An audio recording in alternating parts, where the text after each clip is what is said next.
My name's Elliot, by the way. Hello. Да, нашего водителя с отелем лодочника, да? Само название очень интересно, да? Hunting называется. Как? Hunting. То есть это получается hunting, ну, вы так, поэтому по-нашему звучит смешно, понтовать, да? Мы понтуем. Ну да. Конечно, бывает те, кто берет и сами пытаются этим управлять. Поэтому очень опасно, ручки все спрятаны.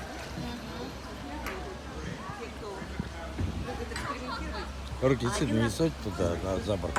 Один раз я стала свидетельницей очень забавной истории. Девушки молодые и не молодые. Тут, приехали сюда на девичник. Девичник это накануне свадьбы. Здесь в Англии называется смешно hen-party или куриная вечеринка. И вот такие девушки. Какая вечеринка еще раз? Hen-party.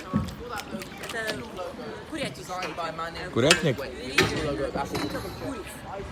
И вот эти девушки, причем они такие были... Алексей, убери, пожалуйста, телефон. Я фотографировала. Все, скажем, определенной формы. Английской. Здесь у нас есть... Но мы тоже не это самое, не худые. Вы ведь полные? Ну, там девушки такие молоденькие, якобы на свадьбу, да, приехали. Да. Ну и вот. И одна из них управляла. Веселье, там, конечно, там просека, напитки.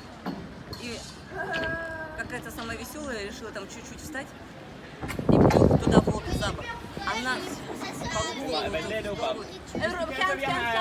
Руки, руки! Oh, thank you.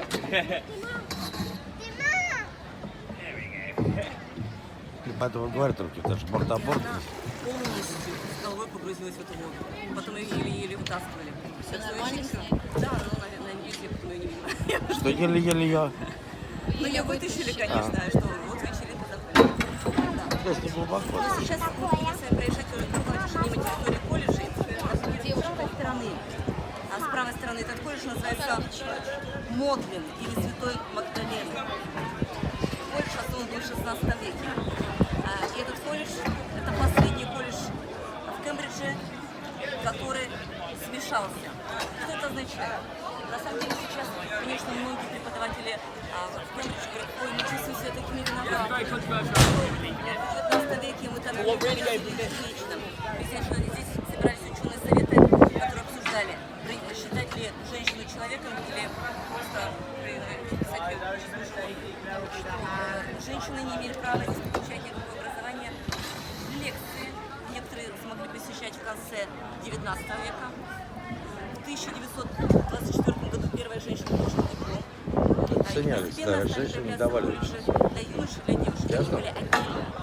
Только в 1960-х годах стали принимать девушек в колледже для юношей. И вот этот колледж, сейчас мы проплыли, в 1980-х годах стал принимать девушек. И то, они устроили специальные показательные похороны, заказали гроб. Все студенты, преподаватели одели черные повязки, и по улицам Кембриджа эта похоронная процессия продвигалась. Они говорят, таким образом, принимая студентов, мы хороним образование. Сейчас смотрите, с левой стороны, как симпатично смотрится ресторанчик. Но мы сами въехали на территорию колледжа Святого Иоанна. Exactly. So Колледж был основан через территорию, которую мы проплываем, в